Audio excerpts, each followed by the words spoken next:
I have a thumbs up, which means that I believe I am live. So, once you all confirm that you can hear me, we will get the party started.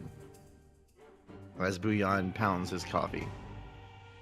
Just I have my own. I have my own coffee. People can hear me. Sweet. Excellent. Hello, everybody. Welcome to Jagged Alliance 3 dev stream number 6. It is great fun to be here. I am joined today by my good friend Bouillon. How you doing, Bouillon?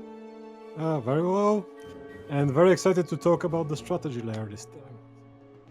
Yeah, we have a ton to go over today. I know you were excited. We actually have only one guest today because there's so much to go over, and instead of changing guests and mixing stuff in, it's just gonna be Bouillon and I hanging out with you today. I hope you like Bouillon and I because we're gonna be all you get. We are going through a lot of stuff on the strategy layer. It's gonna be a good stream, I think. I know that I was reading the comments last night on the dev diary, which if you guys haven't read the dev diary, it's on our community site, community.jaggedalliance.com. And I was reading all the comments. A lot of people were really interested and very excited about the strategy view in the satellite layer. Yeah, definitely. It's something that I think it's very key for the Jagged Alliance series and very memorable from the strategy games of the late 90s, early 2000s. It's like those were the golden ages of strategy games, and it shows in all kinds of games because everybody was trying to interlace some strategic elements there. Yeah, I saw some people saying they wanted a Pavel break, a Pavel intermission. Clay PL. So if Pavel's around, I don't know if he wants to peek his head in. It's like we can always have a Pavel floating head every once in a while just for fun. But yeah, it's good to know that we have. There you go. There's the Pavel head. He's still around. He's just doing other things. So we're going to be talking a whole bunch of different stuff today. I'm going to wait. I do have a special announcement, but I know that usually more people join as we go along. So I think even though on my script it says we're going to announce this right at the beginning, and I think we have a cool graphic for it. Yes, Simon? Yeah, we have a graphic for it. We'll do a special announcement about like 20 minutes or so, maybe 20 or 30 minutes. That way we can get more people on. We have a really cool announcement about something for next week, and I think many people on this stream are going to be excited. So, Colbert, hello. Quintus Cassius, hello.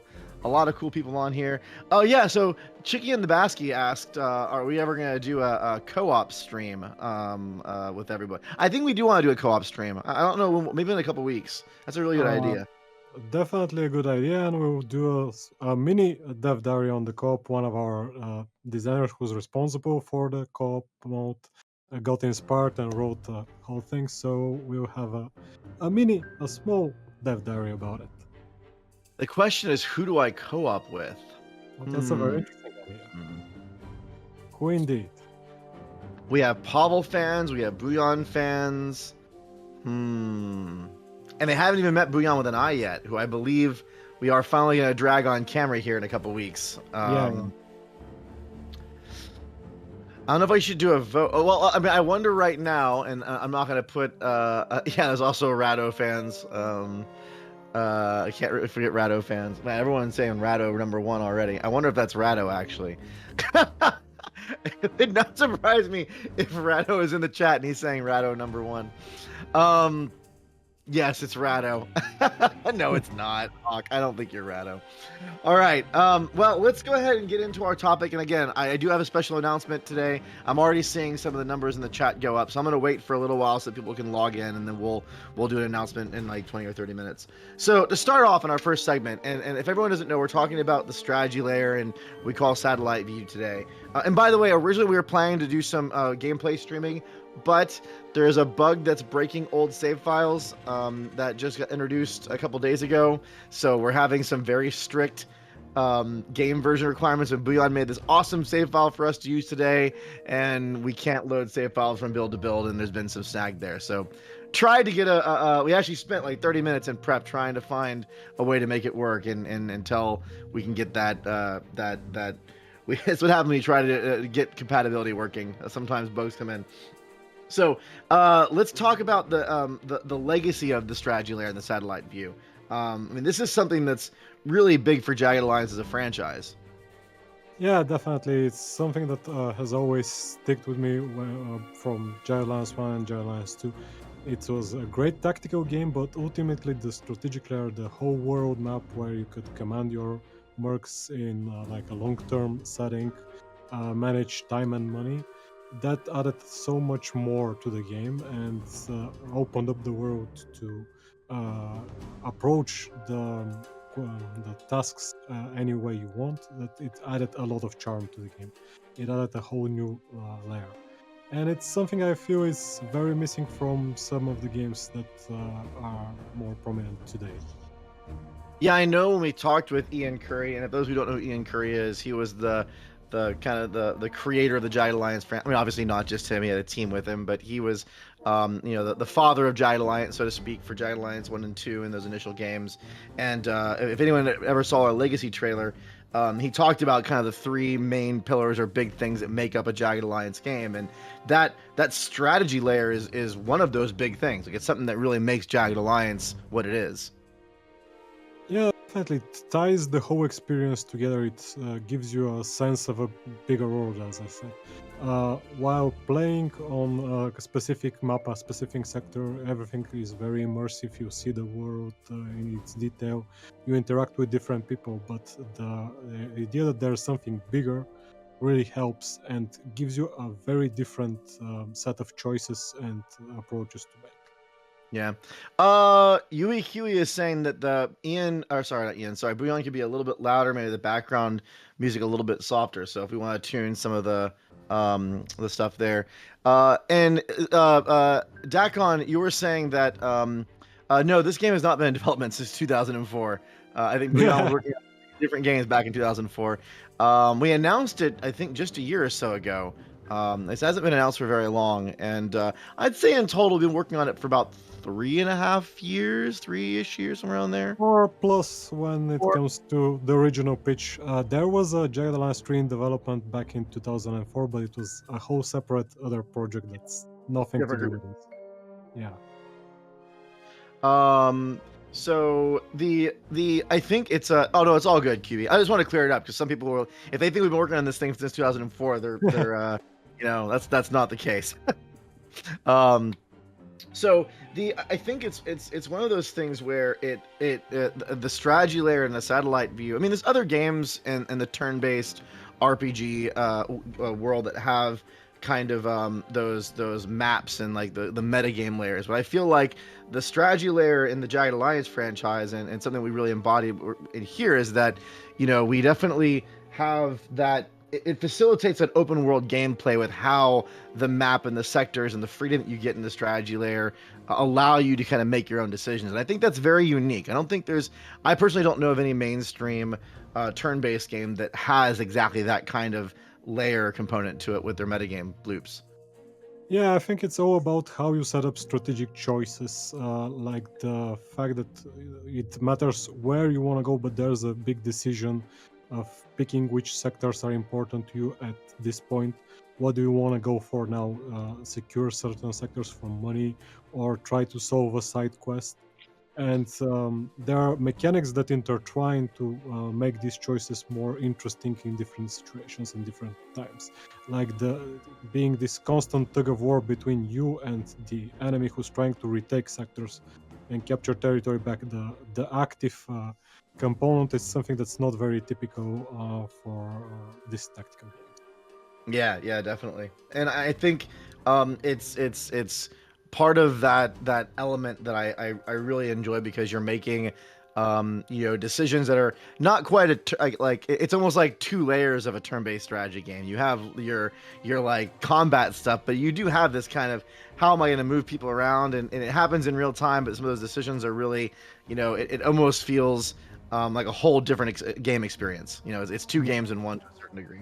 Well, let's go ahead and get into the what we actually did. So I think the first place to start is really at the world map itself and kind of what the world map looks like. And I think if you've seen from the dev diary, I'm sure Simon will put some of the images up here. When we started, we built this big painting almost of what we wanted Grand Chien to look like. and then we leverage that as the framework for how we're going to lay out the different sectors. But it's a big map. It has a lot of stuff on it. What is the format of the map? Like, what are we working with here? Oh, again, we are taking from the legacy. Basically, all Jagged Alliance 1 and Jagged Alliance 2 did the approach of having a big map divided into sectors. So it's a sector grid. We have more than 200 sectors with more than 160 playable sectors. So there's a lot to explore, and having this sector grid view allows you to easily note what's on the map.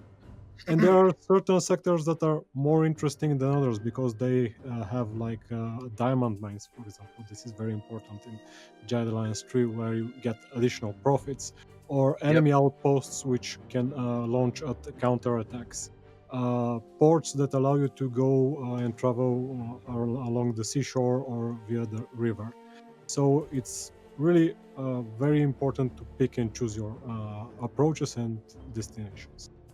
Yeah, definitely. And I think that's I saw QB is already like, wow, 160. I think that was the same thing that we said to ourselves when we were first looking at the scope of this thing, going, wow, we're gonna make 160 unique sectors.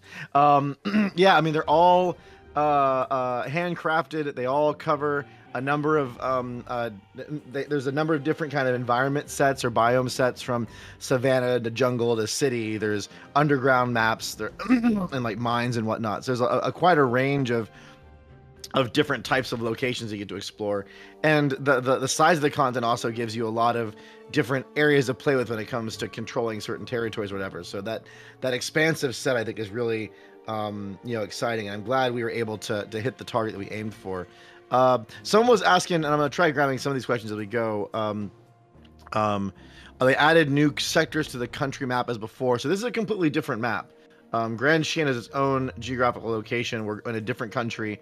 It's its own space, so we're not in the Yeah, same area that we were in the previous we games. are neither in Metavir, which was Jagged Alliance 1, and or well, we are not in Aruku as well. So Aruku is from Jagged Alliance 2. It's an entirely new map, an entirely other place in the world, still happening in the same fictional world, but another country that needs your Yep. help. Actually, hold on one. I just realized need the dog for questions. We got so Booyan and I got distracted in a conversation right before the stream started, and I forgot to get the questions doc so I can make sure I grab some of your questions that are going by, because they're scrolling and I don't have them, and I don't have my questions doc open, so I'm gonna get that. So I think that also, kind of going into that, some people are asking questions about like the diamond mine and how you gain resources. There are a number of kind of these points of interest or functional locations that are also available to do certain actions. So maybe you can talk about a couple of those. Yeah, so ultimately there's a big world, but there are certain points of interest like cities and villages on the map, which are the more, let's say, civilized areas, and there are additional aspects to them. For example, some of the cities can have a hospital, which is very useful if you have to treat a lot of wounds for your mercenaries, or a port which helps you travel, or like a repair shop which helps you craft ammunition and armor. So there's a big variety of choices what to go for and capture and liberate, and these sort of these more important sectors are the ones that will grab your attention. Definitely, most people go for the diamond mines first because you need to secure some profits, but there are more considerations as well.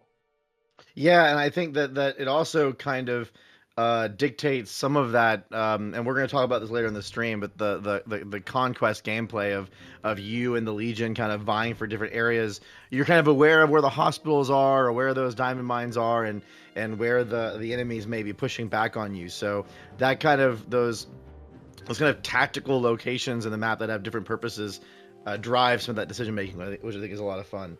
And I think another thing that's worth talking about is that travel is also something that's really important to the entire layout, because when you're moving around the map, some of these different locations actually impact how fast your mercenaries move. So if you're moving over a swamp or you're moving over, someone was talking about mountain ranges and whatnot. Some of the some areas are not passable and you have to go around them. Yeah, That some of the terrain actually does make a big difference in how you're going to navigate and how you're going to move around the spaces. yeah, that's definitely something you have to plan around. So it's not just once you've picked your destinations and targets where you want to go, you have to find a good route or plan how to go through these targets because traveling on road it's quite fast, very fast. It's you're going to be able to skip a lot of sectors quickly, but going through a sector that's we have like a central swampy sector on the east side of the river, which is very hard to traverse. There's a big lake that breaks it in half, so you will spend more time there, and more time usually means paying your mercs additionally because time's passing. So this adds to the depth of strategic planning you have to do. You have to be able to plan ahead several weeks in advance. Yeah, absolutely. And I think that's we're going to talk about the money thing in a little while, but that definitely ties into like, okay, well, if I may take this route or I may have to go, like, let's say you've conquered a certain part of the map or you're in control of a certain part of the map and you want to go only in traveling in areas that you have in control of yourself right now instead of going through enemy territory. That time factor has a play because it really determines how much budget you're going to be spending on doing your mercs. Someone did ask a question that I'll take right now, which is Spine Duke saying, "Oh, hey Spine Duke, I remember you. You've been on a few of these streams." Um, Spine Duke was asking, do you have to worry about supplies while moving around, like rations and water? There are no rations or water supplies for your mercs, No, but like I was saying, you have to worry about like your budget because each merc you get has a certain amount of time that you've hired them for, and when that time runs out, then you have to pay them again, right? Re-up their contract or whatever. So that awareness of how much money is gonna be there and how long it's gonna take to go from place to place, that's definitely important, especially when it comes to squad management. yeah, we discussed several possibilities of having supplies, and especially in some of the more harsher climates, having stuff like water and supplies. But ultimately, we wanted to focus the strategic decision making mostly about time and money because it's a very important thing to follow through. There are some additional supplies like meds and parts, which are what your squad carries to repair items and heal, but those are less of an important topic. You can find yourself in a scarce situation, but it's not something you track constantly. Yeah, yeah, for sure. I feel like it's some of those ideas are really cool and you want that immersion, but at the same time you can add too much of that and make it super complicated, and it's a kind of a balancing act of where you want players to make interesting decisions. Just adding resources and currencies and whatnot is not always gonna make it more fun. I will say, and I saw a question about this earlier. We are adding mod support. There will be a way to make your own mods, and we're gonna continue expanding that. Hopefully, after the game goes live and we see what people are doing and what challenges they're running into. So that's not something that's gonna be a one-shot thing right when it releases. So if some people really get excited about some of these concepts, they'll be able to go and mess around with some of those mods and maybe add some of those functionality in if they really want to try. Yeah, the Pavel mod confirmed. Rado mod confirmed. Mission Everybody gets save a mod. Pavel.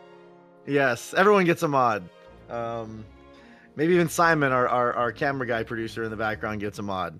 No Brad mod. No one wants a Brad mod. So we were talking about the way you're navigating the world, and uh, sorry, Clay PL says Pavel the T-shirt slave master confirmed.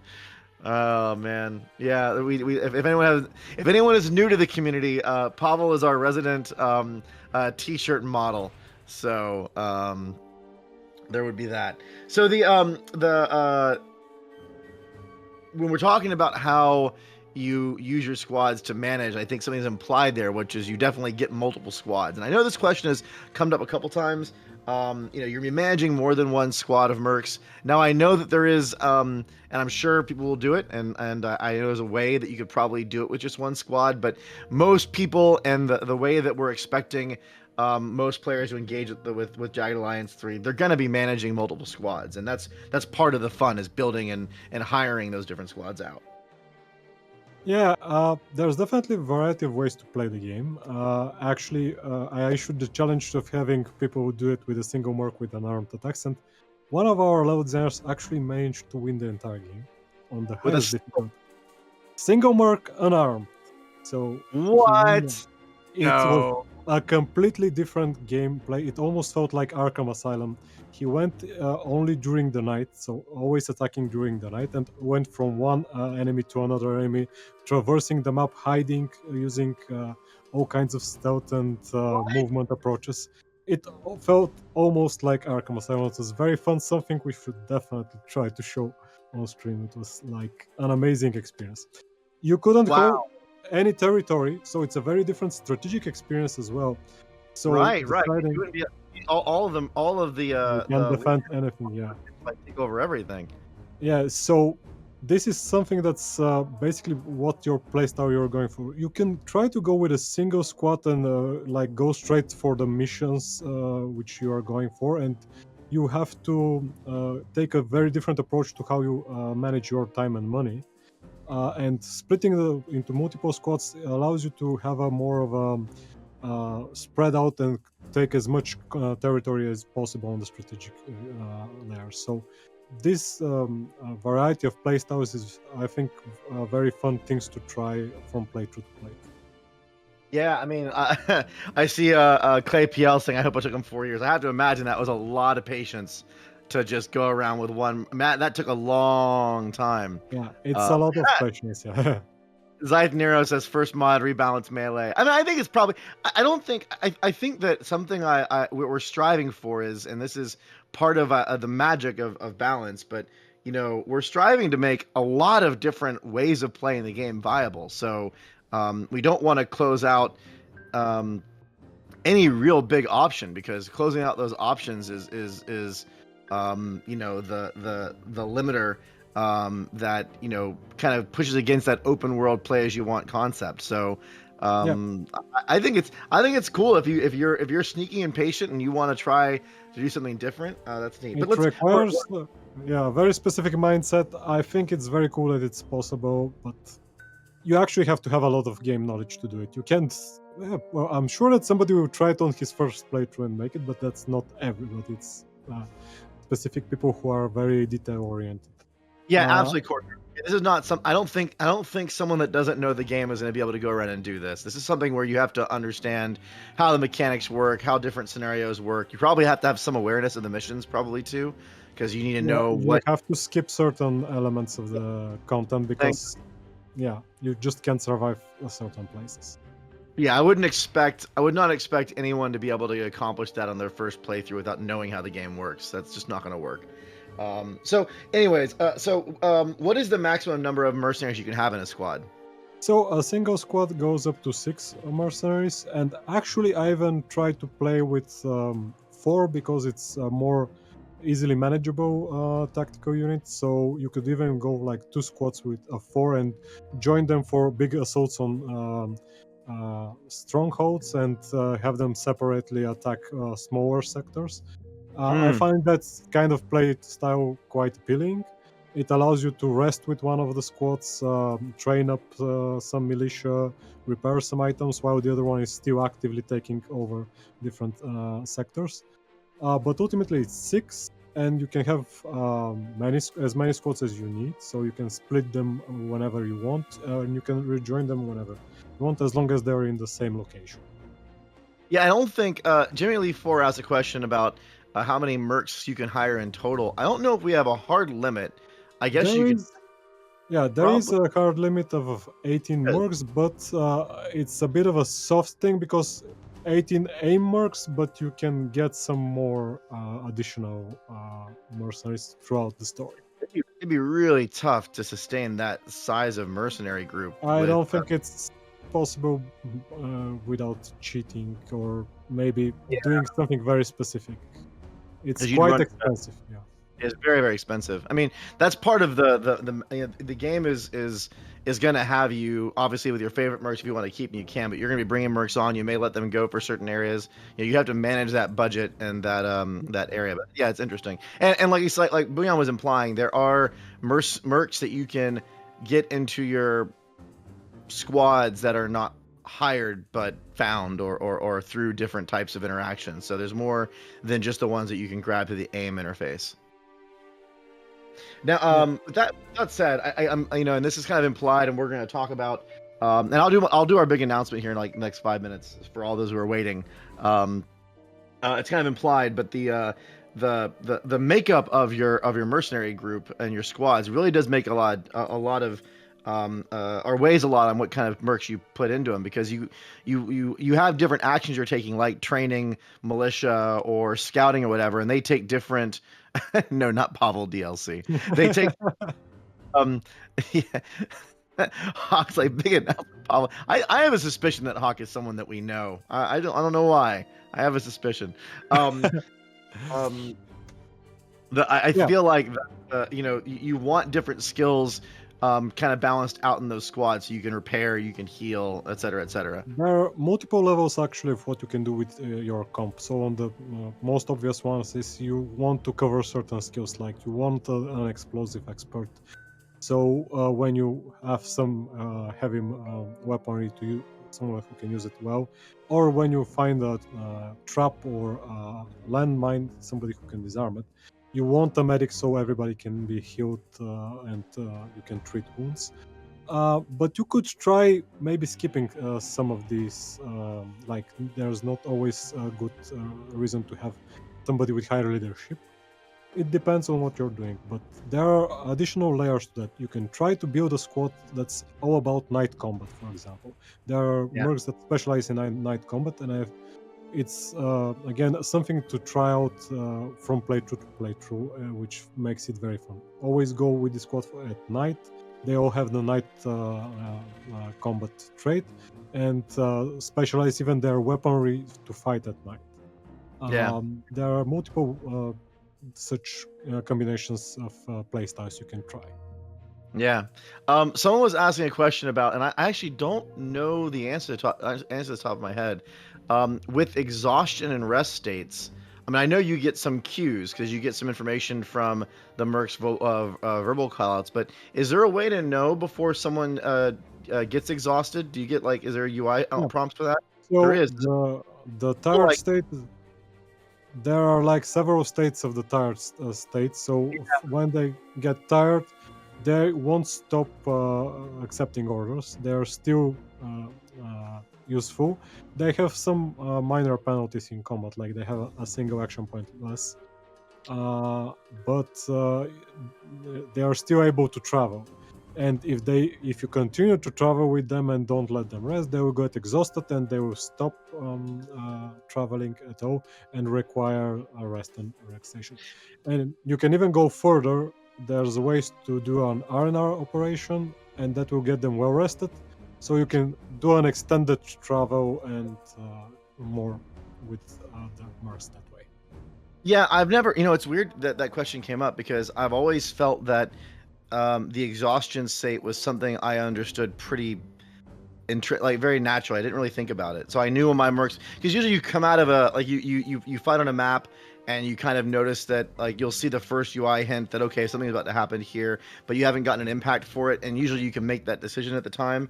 And sometimes I've pushed a merc because I really needed them for the next encounter I was going to do, and then I'll wait to rest them after that. So I've definitely managed that exhaustion state really organically, but never really considered the UI elements that are telling me how to do that. So I think it works. I think there's a lot of common sense things that you learn very organically as you start playing that help you help telegraph to you how exhausted your mercs are pretty naturally. So I think yeah, I think it works quite well.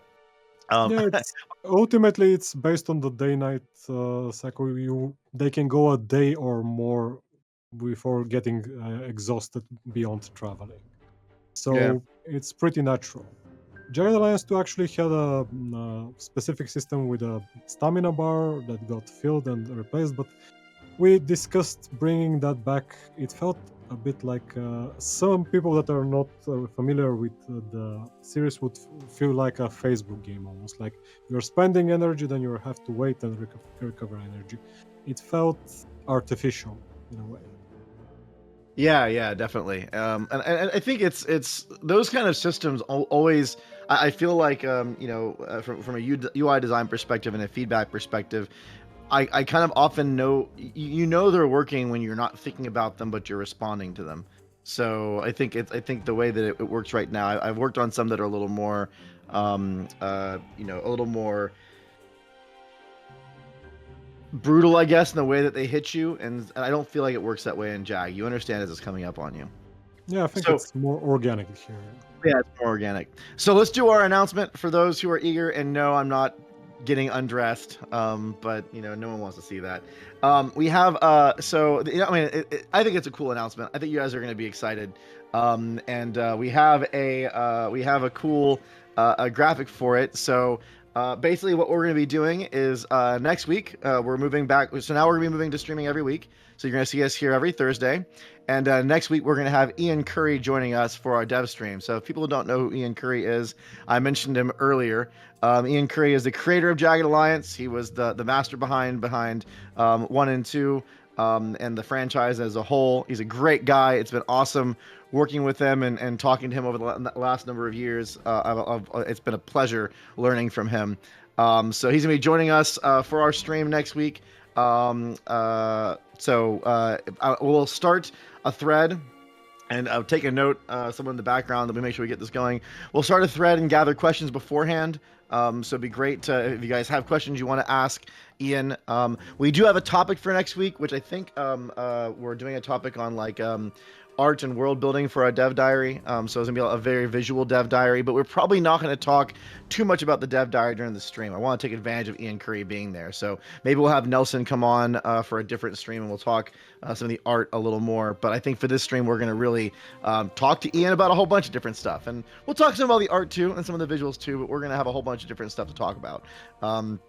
So yeah, it's gonna be if anyone's ever had a chance to see Ian talk in interviews or whatnot, this is a great chance to interact with him, and it should be really special. So really encourage you to mark your calendars for Ian joining us. I mean, Buyan, what has it been like working with him and just talking to him over the last couple? It's quite amazing. Of course, Radu has worked a lot more with him because of all the narrative and writing aspects, which are more in their purview. But it's quite amazing to have the original creator who worked on both the Jagged Alliance 1 and Jagged Alliance 2, and having the ability to always check and bounce ideas off him, and just reminding us what's the core values of Jagged Alliance as a series is very important to have this perspective on the game and developing it over the years. Yeah, absolutely. So it'll be a lot of fun to let you guys have a chance to interact with him, and we'll get some a thread started. So again, next Thursday, normal dev stream time, and we'll be talking with Ian Curry for a little bit. So, and we'll probably do a T-shirt giveaway. Why not? We'll give away a couple T-shirts maybe. I know someone was asking earlier about buying the T-shirts. We don't sell them, but we do give them away sometimes on stream. So, yeah, just let me play, damn it. I know. So let's go into our next segment on the dev diary, which is perhaps Ian will answer if there will be Steam Deck support. Who knows, right? The next area that I want to talk about is the things that you can do in the tactical map in the Sateliite View. Hold on. Oh, okay, yeah. Someone's asking who's already done the pre-order. By the way, it's really cool that people are excited about the game. I see everyone in chat, and it makes us feel like all of our effort and work towards this over the last 3 or 4 years has been worth it. So that's really cool. So operations, what are operations? We talked about this a little bit as we've been going through our discussion today. So once you capture a sector, you have some ability to do some downtime and refill your resources, rest and recover. Of course, one of the most important operations is just treating the wounds of your mercs. So while in combat, you can get hit, and which takes health from you, but also leaves permanent wounds on your character, which lower the maximum health. This is the form of attrition that we want you to carry from one combat to another, and it requires some rest throughout the game. So treating wounds is one of the most important operations. Recovering, there's also ways to do that in hospitals, which is faster but more expensive. It's a bit of a money thing. Go through all of them one by one. So let's let's go through one. So, we have I think 7 operations we're going to talk about that are kind of key, and we're just going to go through these kind of quickly so you can get a quick summary. And by the way, yes, Clay PL, there is multiplayer. You can do co-op, so Yeah. co-op is a lot of fun. I've done co-op before, so.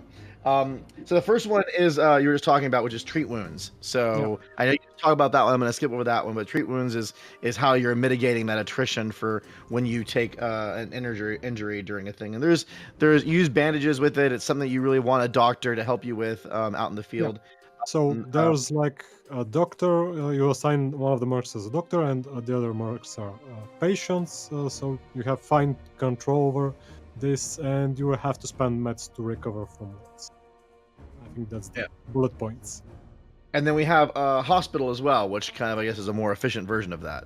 Well, if you don't have a doctor, so that's back to the comp of the squad. You can go without doctors. You can use hospitals, but it costs money. So it's a bit of a money sink in the game, but it's very fast. So it saves up on time. It's There are different choices here to be made, and definitely helps you tweak the comp of your squads. Yeah, absolutely.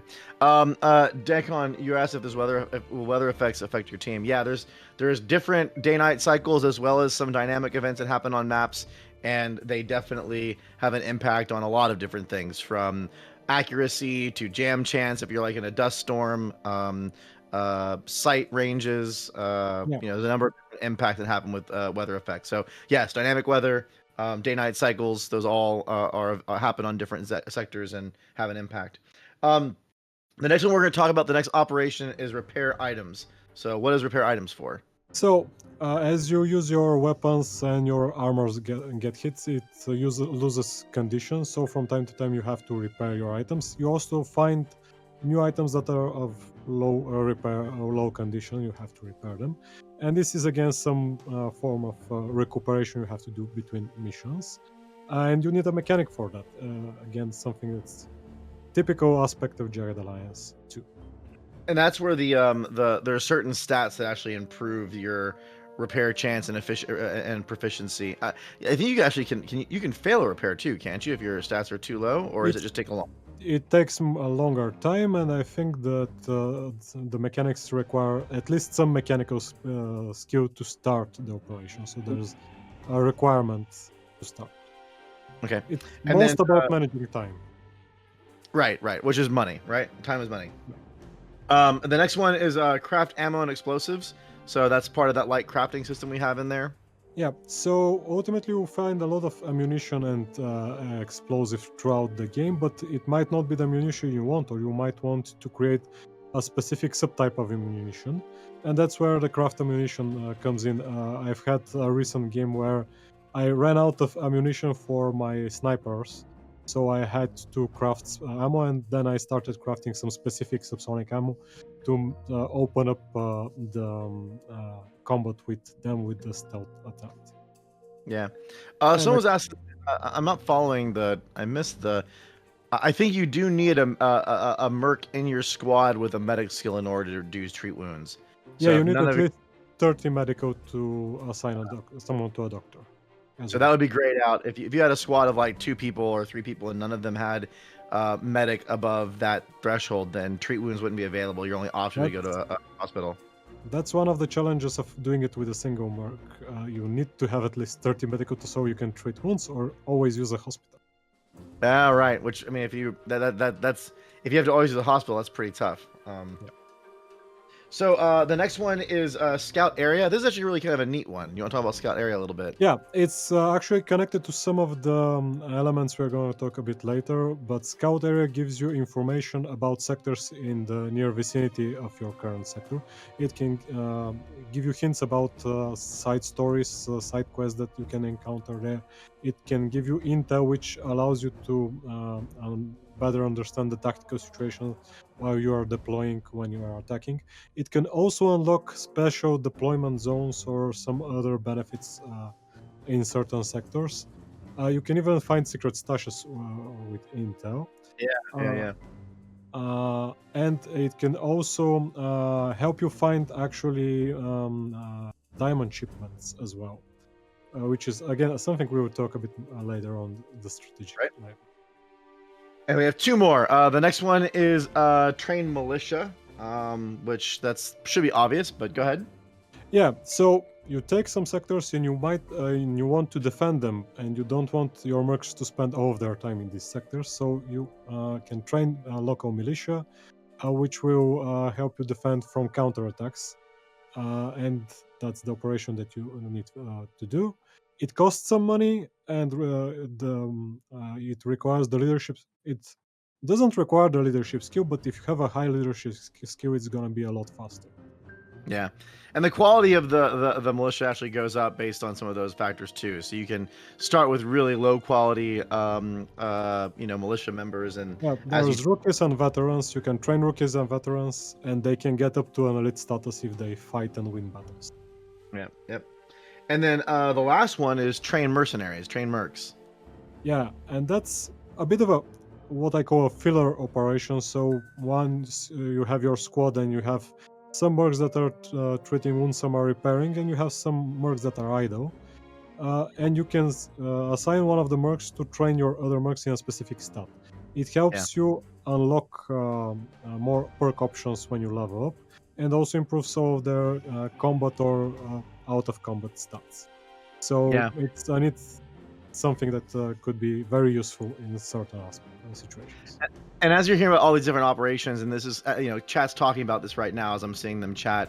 Uh, the different operation types really do impact how you balance out your squads, because there's if you're gonna figure out how to discover different types of locations, you may need someone with good scouting stats, or if you're gonna be doing a lot of certain special ammo type usage, you probably need mechanic that can craft more of that ammo, because ammo management can be a thing. I mean, there's different choices you're making based on what your playstyle is going to be. Like Bouillon was saying, if you're going to try to do the single person or single squad playthrough, you almost certainly need a doctor, someone above of a medical number 30. So there's choices you're making on which mercs you hire and how you align those squads that directly connect to not just combat and the interactions with the NPCs, but how you're going to handle those operations and which ones you're gonna spend more time on. So that level of strategic planning, I think, is really interesting.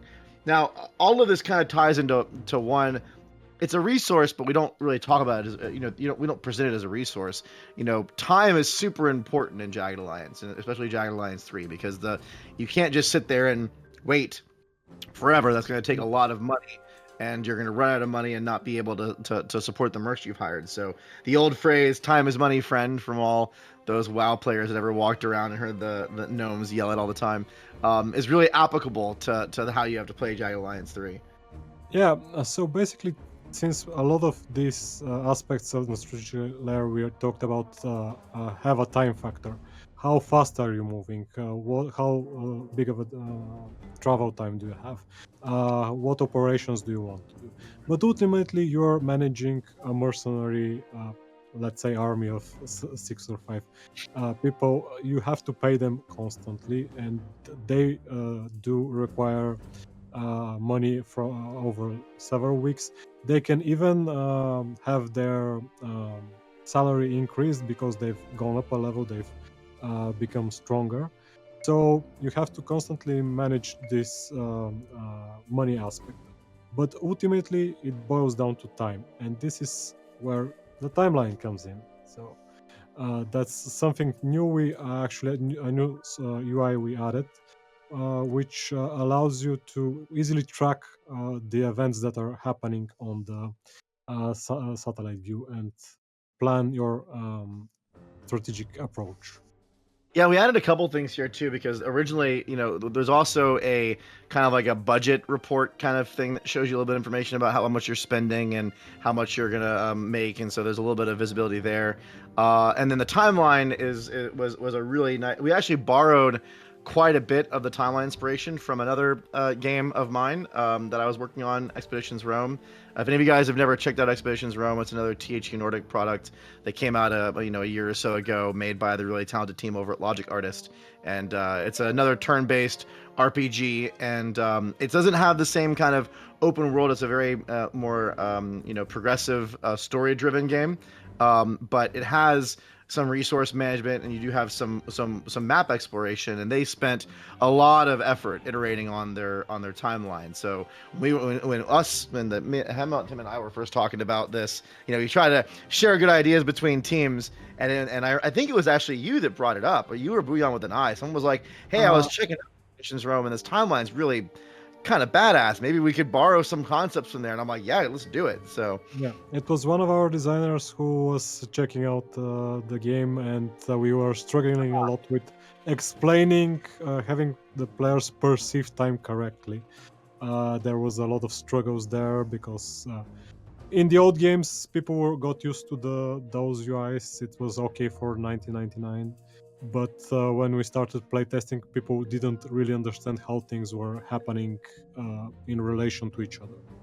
And one of our designers played a bit an early preview of your other game of Expeditions Rome, and that's when he got passionate about it, and it's basically his brainchild. yeah, and that's it's I was fortunate enough to be working with a couple of really talented teams. So sometimes knowledge sharing between those teams is a great way. I mean, no one person or one group's ever gonna have all the great ideas, so it's awesome to be able to collaborate there. I actually think we actually had one of the UI designers from the Expeditions Rome team meet with you guys and talk with you a little bit about some of the problems they were working through. So it was a cool way of cross pollinating. And there's I think for Jagged Alliance 3, the timeline is just so effective at helping you understand really important events, understand when you're gonna have to pay certain mercs, understand when a merc is gonna a contract's gonna run out. So I think those really help, and that's a big part of that money play is understanding those things, because I mean, yeah, you get some starting funds in the beginning, and that's how you hire your first group. But say you want to hire a really expensive merc, you want to know, oh shoot, I need to grab a diamond mine at this period of time because I just spent all my money hiring this merc, and now I have two of my other mercs that are about to need a re-up, and I need to go find it. So it helps you kind of understand all of that. Yeah, and the time money dynamic really puts different pace at different times of the game. So sometimes you're pressured by the salaries, which are the contracts are about to expire. You have to pay them, and it's good to pay over like a longer term employment. So if you hire someone for 14 days, you're usually gonna get a discount, and Yeah. you'd want to have some cash to allow you to do that. And you have to go and capture a diamond mine for some profits, or there are actually other ways you can, of course, from just playing some side story, you are gonna have opportunities to find some additional funds like Hey, diamond caches. the convoy too, right? Yeah, and ultimately one of the new strategic layer things we added was this diamond shipments. So from time to time, the enemy will spawn a shipment of diamonds from usually one of the diamond mines or one of the outposts, and try to sneak it off to the coastline to sell it off. So you can discover that there's this shipment going, and you can go and intercept it. And in the save, we weren't able to show you. I had specifically gotten a very good situation where we could show this, but yeah, That would've been unfortunately. great. Oh well, welcome to game development, right? No. It showed a very cool situation where I was able to leverage traveling via the ports and using the coastline to go very fast and intercept the shipment just before it reached one of Yeah, its this final destination sector. yeah. Now, this kind of is a good segue into our last topic, 'cause I think the one thing we haven't talked about, but we've kind of implied it through all of our other conversations, is how you deal with capturing and fighting in certain areas of the map. So, you've seen this on all the screenshots where you have like the blue areas and the red areas. There is this concept of sector control and capturing and securing. Maybe you can give us a quick overview of how all of this works. So ultimately, there's like the blue sectors are something the sectors you capture, and you start the game with everything covered in red. Basically, the Legion or other agents have control of the entire map. And as you go and go through the sectors, you capture some more territory, and the enemy will try to retaliate and counterattack and try to capture sectors back. They will launch attacks from these outposts we call guard posts, which are very heavily protected, but are also prime targets for your attacks because they can constantly harass you. It is somewhat inspired by the SAM sites in Jagged Alliance 2, but it's more of an evolution on that idea. And actually, attacking a guard post is quite difficult if you go guns blazing straight on. You can, and with the right approach. So, for example, if you wait out for a night attack, you can usually do some surprise attacks and start off, but you'll be heavily outnumbered. Yeah. And what's fun is that there are these shield icons which show you how well this guard post is defended, and each of these is like a mini mission. Every shield actually is unique piece of content. For example, there's one where there's a patrol that's going around in circles. If you get that enemy patrol and intercept it and defeat it, you weaken the guard post. Yep. There's another one that, like every evening, the legionnaires go out to a well to fill all of their water supplies, and if you intercept them and defeat them, you weaken the outpost. But every single shoot is unique, and this adds a lot of interesting story and development, and just develops the world a bit more. Yeah, and that's where I think it's part of also that balancing act of how you want to approach a problem, because you have the different legion squads that are coming after your territories or even some of your critical locations, and so you can spend time with one squad maybe investing into building up the militia and making them more resistant to those retake efforts, while you're spending maybe another squad scouting and trying to pick out weaknesses so you can take down a guard post and make those areas safer. So there's this, especially with the more important locations like diamond mines, where you really need to hold on to those in order to generate the revenue to keep your mercs going. Um, there's this kind of back and forth on defense versus offense and how you want to approach it. Or if you're playing the one man crazy thing, not taking any areas or going through guard posts at all, because you're really just going after the critical path. So there's what I like about that is that you can make your own decisions on how you want to approach each of those different situations. And the guard posts are gonna constantly be putting pressure on you. So trying to ignore all of them and just going through is something you can do, but then your ability to control sectors is going to be almost impossible. You're gonna have some big squads coming your way constantly. Well, ultimately, you can train militia very heavily, so that would be spending a lot of time with probably a secondary squad going through and training militia everywhere, and they will most times be able to defend all attacks. There are some dynamic elements to this system, so they might gather enough a very big do a very big push and start a very aggressive attack, which could surprise you and have you backtracking to liberate, I don't know, some sectors that you've already taken. But it's very dynamic. The targets are picked quite dynamically, so it depends on your actions, and their actions might differ. It creates a very varied experience every time. And you could also shift your strategies as you play. You might start by capturing a lot of territory, but then you decide you don't want to invest that much time and effort into keeping the territory, and just go for some of the more straightforward objectives, and you could stop defending and go for the big targets instead. Well, let's go into our questions section. We have a lot of questions that have come up during chat, and I have a couple questions from the community site that I'm going to go through. By the way, a lot of the stuff we went over today, obviously we're talking to you about it, and that's always fun. But There's a dev diary we post. We're going to be doing one every week now that we're getting so close to launch. So the dev diary is at community.jaggedalliance.com. So you can go in there and check out the dev diary and read all that content. All the images are on there, and dive in. And I usually, every night before the stream, I go and read all the questions that are on that community site, on that dev diary, and try to add a couple of them into the stream. So that's where they're part of my scripts. If you ask questions on the dev diary, you're probably or you have a high chance of getting them referenced here. So I'm gonna ask this question. We already talked about it, and Solaris Wave was asking, are there any other ways to make money involving capturing enemy convoys? Are there convoys that transport other items such as munitions, medicine, and food? Also, if you take out enough convoys, does that have an adverse effect on enemy sectors? So we talked about some of these convoys that can pop up when it comes to like the diamond shipments, and being able to grab them for money. So yes, the answer is yes, there is some of the mechanics. I don't believe the convoys have other goods in them.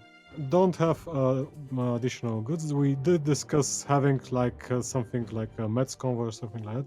But ultimately, when you're intercepting them, you're defeating a lot of enemies, and they do drop additional weapons, armor, or ammunition and meds. So you do get some supplies that way.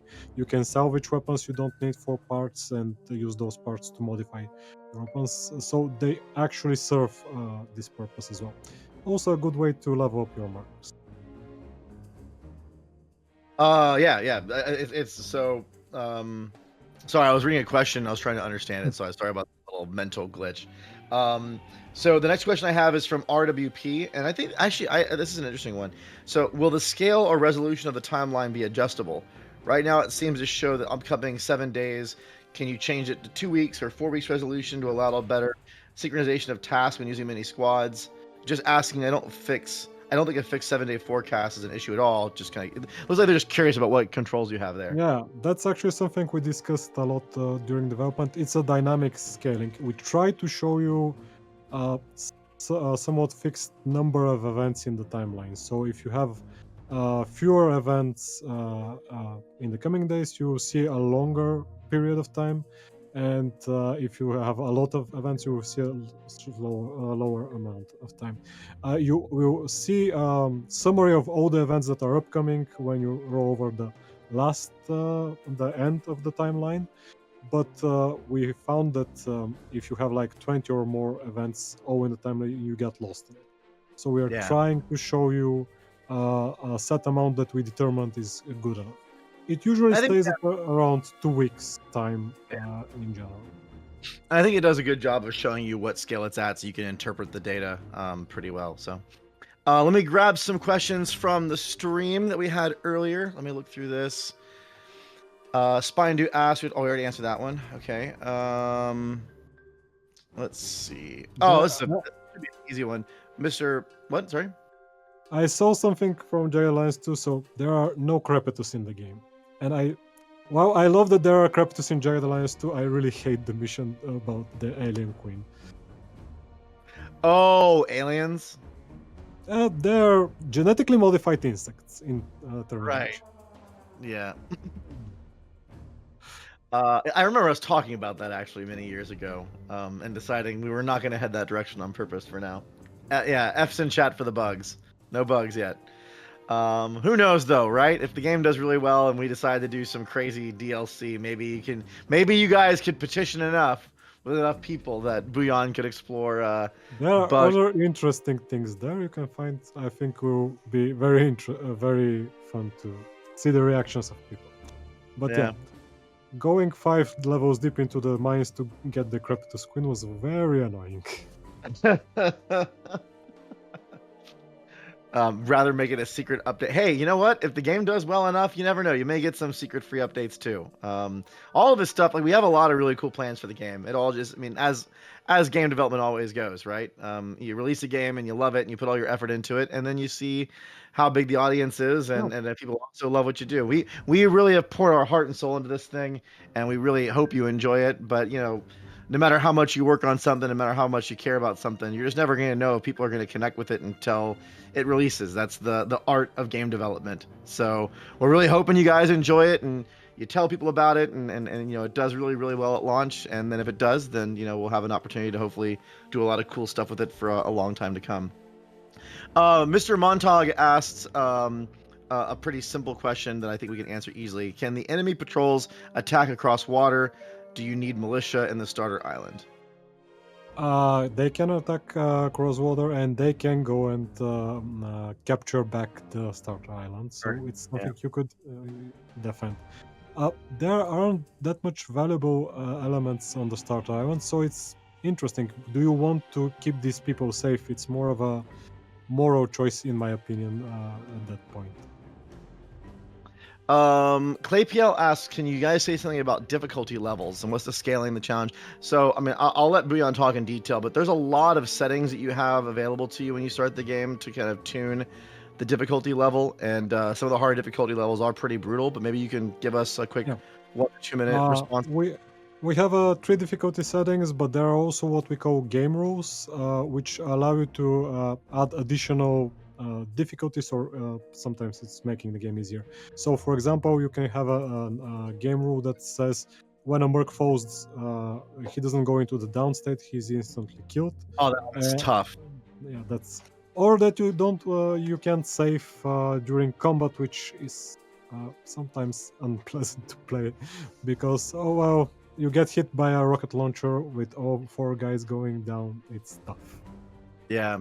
Yeah, actually, we had a big discussion about some of those potentially being default options early on in development, especially with the, if a merc dies in combat, do they die or do they have a wounded state? And we actually tried 3 or 4 different systems for this. I really like the wounded state system we decided upon, but if you really want to go and use one of those alternate versions, which there's no wounded state really, when they die they're dead, like that's it, they're not coming back. It's tough. So there's that. I think that I will say something about, so now we're talking about the whole bug thing. I will comment that if you guys are paying attention to some of the trailers, there are animals in the game, and the animals definitely show up in different. The crocodiles.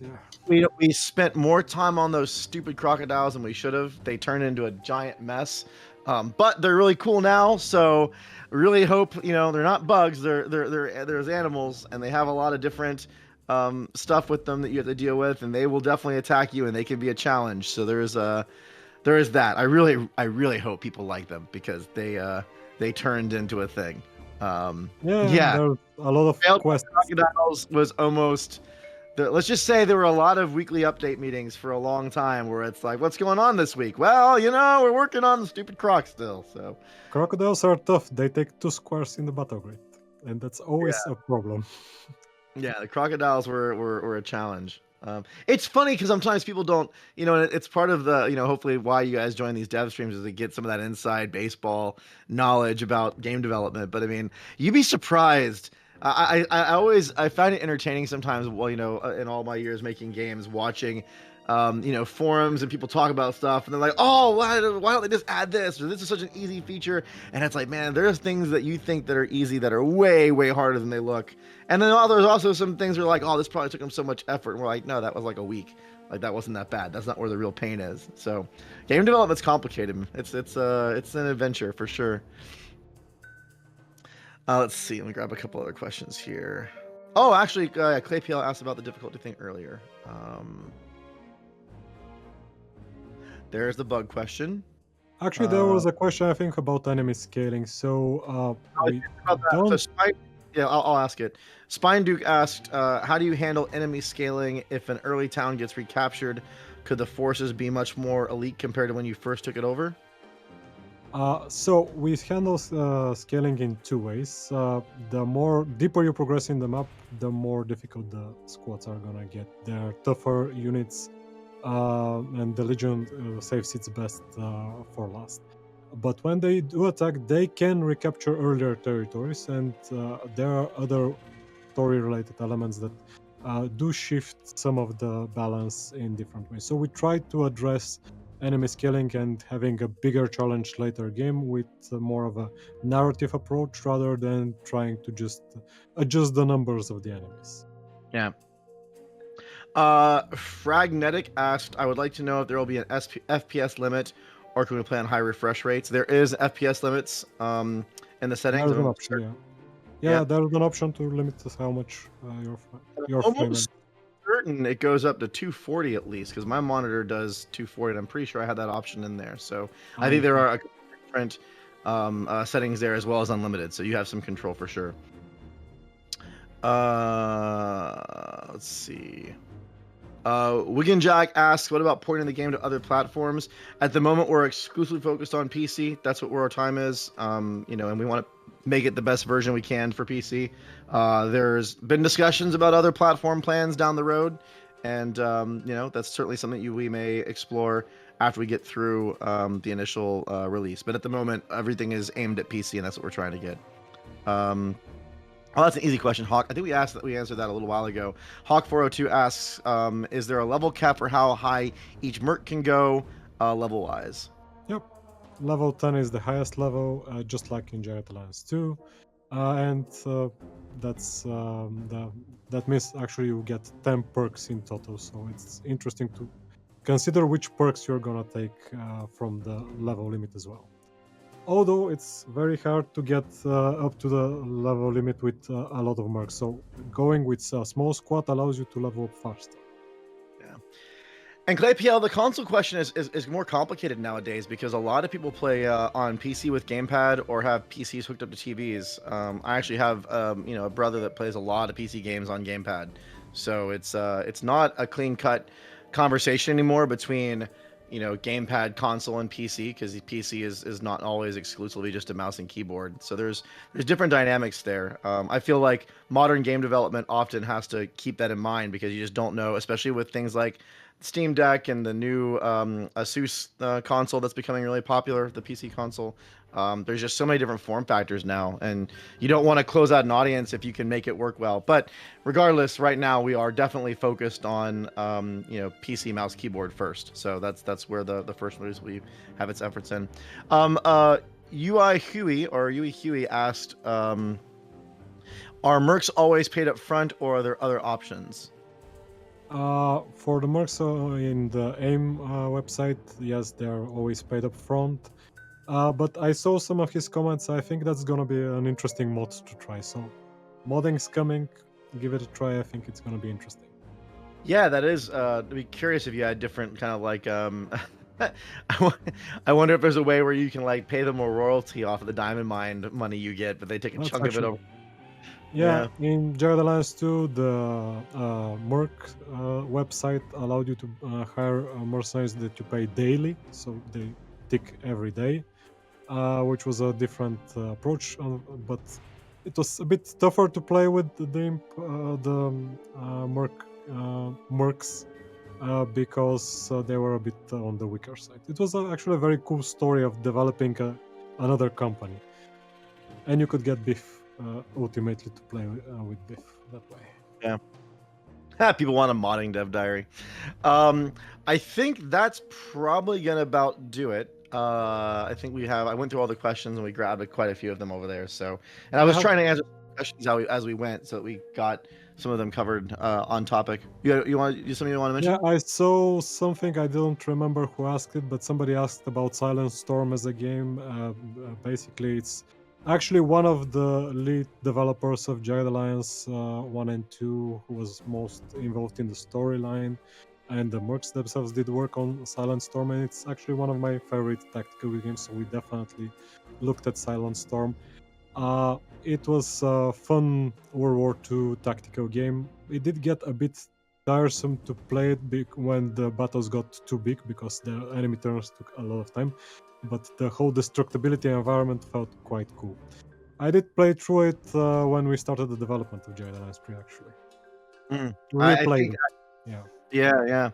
And the destructibility is something that I know people have asked about. There is destructibility in the game, and there are definitely mechanical impacts of blowing up certain things and ways that you can use it. So, it's an element that we wanted to bring in because we knew it's super important, and there's a lot of different reference points that we looked at to help figure out the right ways and not always right ways to do it. There are no Panzer clients. There was actually questions in the chat. There are no mech suits in even World War II style mech suits in Jagged Alliance 3. So same time next week. We are now streaming every week up until launch.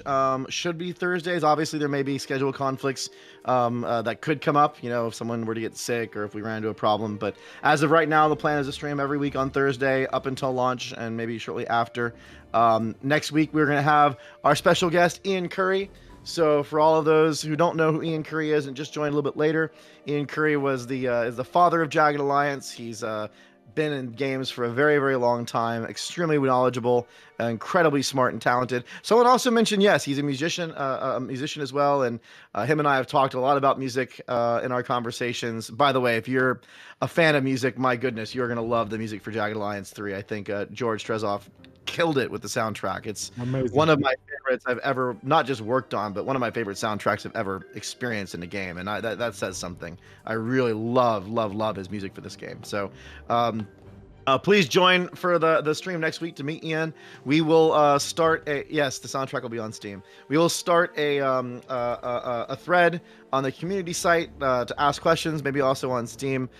So if you want to get your questions in early, and we can talk about Jagged Alliance 1 and 2 a little bit. So if you want to talk a little history, you'll have the guy who can talk about that here. We'll talk some about the Jagged Alliance 3 story. We'll talk a little bit about the visuals, because the dev diary that we're posting next week is on the world and the art. And it's going to be a great time. And we'll probably give away, I'm not going to promise, but we should be giving, we'll try to give away a couple t-shirts. Maybe it'll be we'll let Ian determine how we do the t-shirt giveaway for the next one. So, Buyan, thank you so much for joining. Thank you, everyone, and hopefully we will have a great stream next time and a good time with Ian. Yes. And thanks to everyone in the background team that's helping us out. As always, really appreciate all your efforts. Really smooth stream. We will have this posted up on the YouTube soon for those who want to watch it again. Have a great week, and we'll see you next Thursday. Thanks, everybody. Take care. Stay safe. Bye-bye.